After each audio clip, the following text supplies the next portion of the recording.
Bien, alors avec vos enfants, on travaille aussi sur le corps.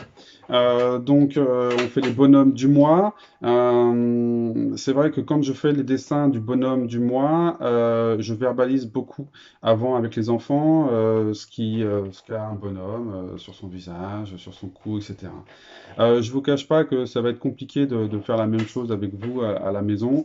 Je pense que je vais pas vous demander de faire ça, mais par contre, ça serait bien que le vocabulaire et le repérage de son corps et la connaissance de son corps puissent continuer avec vous. Donc, ce que je vous propose, c'est tout simplement un jacadi, hein, un jacadi à propos du corps. Jacadi touche, et puis l'enfant touche la partie de son corps que vous avez dit. Alors, première chose, dans un premier temps, dites toujours Jacadi, parce que l'enfant, il a envie de le faire. Et puis le but, c'est qu'il le fasse et qu'il l'identifie. Donc, dans un premier temps, dites toujours Jacadi. Puis quand vous voyez qu'il maîtrise un petit peu, ou pour le rendre un peu plus attentif, eh ben, une fois, vous lui dites touche ta tête, et puis il touche sa tête, et vous dites j'ai pas dit Jacadi. Mais principalement, il faut quand même le faire. Donc, dans un premier temps, c'est vous qui le faites, et puis ensuite, c'est intéressant que ça soit lui qui fasse le jacadi, jacadi, jacadi, ça lui permet d'utiliser maintenant les mots, alors qu'avant, il était en réception des mots, et là, si c'est lui qui joue à jacadi, c'est lui qui produit les mots. Donc, c'est ce qu'on appelle le vocabulaire passif et vocabulaire actif dans le jargon, comment dire, d'enseignant, mais voilà, c'est important qu'il le verbalise lui aussi. Donc, première chose, Jacques a dit le dire assez souvent.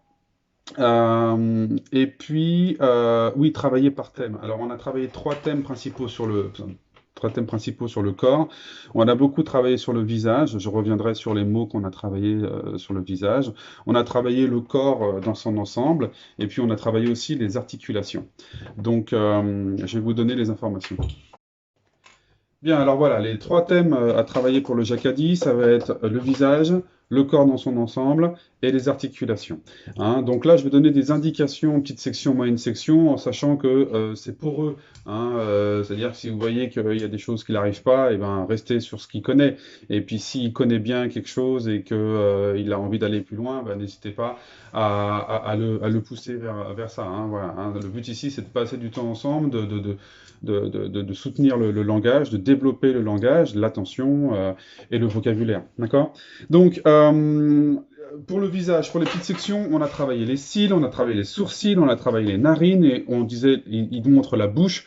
On a aussi parlé plutôt des lèvres. Hein, voilà, vous pouvez dire Jacadi touche le menton, le front, les joues, les oreilles, la tête, les cheveux, les narines, les sourcils, les cils.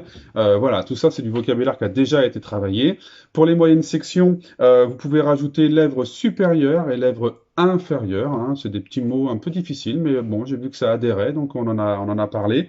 On a parlé aussi des paupières, hein, ils aiment bien en parler. La pupille, hein, au centre de l'œil, notamment pour les bonhommes. Et puis on a aussi parlé un petit peu des lobes des oreilles. Alors bon, il y en a quelques-uns qui parlent aussi du trou de l'oreille, hein, c'est intéressant. Vous pouvez aussi parler éventuellement du pavillon, si vous voyez que tout le reste est acquis. N'hésitez pas, hein, les enfants sont friands de vocabulaire pour décrire et comprendre le monde qui les entoure, donc n'hésitez pas. Pour le corps, au niveau des petites sections, on va bien parler du cou. Hein, souvent, le cou est un peu oublié. Donc, on parle bien du cou, on parle du ventre, on parle des cuisses. On a vu le talon aussi, on a vu les orteils, ils les aiment beaucoup. Le bras, bien sûr, et les pieds. Donc ça, c'est bien fait. Le talon, c'est un petit peu plus difficile. La cuisse, de temps en temps aussi. Hein, donc, si ça, c'est bien acquis, vous pouvez partir sur les moyennes sections. Donc, les moyennes sections, on distingue le torse en haut du ventre qui est en bas. À la cuisse, ben, on rajoute aussi la partie mollet, d'accord. Et puis, je devais travailler ça avec eux un petit peu avant les vacances, mais bon, ça a été un petit peu compliqué. On a le bras qui est ici, et on parle aussi donc de l'avant-bras. Vous pouvez et la main, hein, voilà, vous pouvez en parler.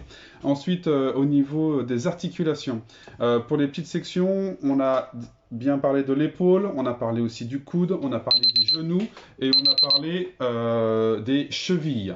Hein. Pour les moyennes sections, vous pouvez rajouter le poignet et vous pouvez rajouter les hanches aussi. D'accord. Voilà. Donc vous travaillez à chaque fois par thème comme ça, et puis quand vous voyez que c'est bien, au bout de plusieurs jours, hein, dès que vous voyez que c'est bien ancré, et dans ces cas-là, n'hésitez pas à faire la totalité, hein, mais à mon avis, restez en thème, vous allez voir, ça fonctionne mieux. Voilà.